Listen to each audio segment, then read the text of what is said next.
Hello guys, welcome to our channel. இன்றைக்கி நம்ம சேனலில் வந்து ஒரு பாவக்காய் தொக்கு ரொம்ப ஈஸி எப்படி செய்யுதுன்னு பார்க்கலாம் வாங்க. இதுக்கு நம்ம வந்து எவ்வளோ கிராம் அளவுக்கு நம்ம பாவக்காய் எடுத்துக்கிறோமோ அதுக்கு ஈக்குவலாக நம்ம சின்ன வெங்காயம் எடுத்துக்கணும்.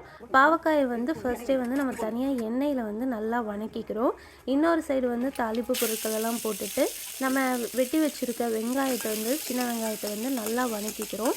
இதுக்கு வந்து ஒரு தக்காளி நம்ம எடுத்துக்கிட்டோம்னா போதும். இதில் வந்து ஒரு 100 கிராம் அளவுக்கு நம்ம பாவக்காய் எடுத்துருக்கேன்னா அந்த 100 கிராம் அளவுக்கு நான் சின்ன வெங்காயம் ஈக்குவலாக எடுத்திருக்கேன். ஸோ இதில் வந்து நம்ம கல்லுப்பு சேர்த்து நல்லா வணக்கினதுக்கப்புறம் மஞ்சத்தூள் ஆட் பண்ணுறோம்.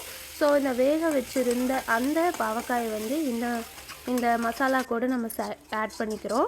அது கூட நம்ம வந்து குழம்பு மிளகாத்தூள் ஒரு 3 ஸ்பூன் ஆட் பண்ணுறோம். ஸோ இதை வந்து அந்த கசப்பை பேலன்ஸ் பண்ணுறதுக்காக வெல்லம் 1 ஸ்பூன் சேர்த்திருக்கோம்.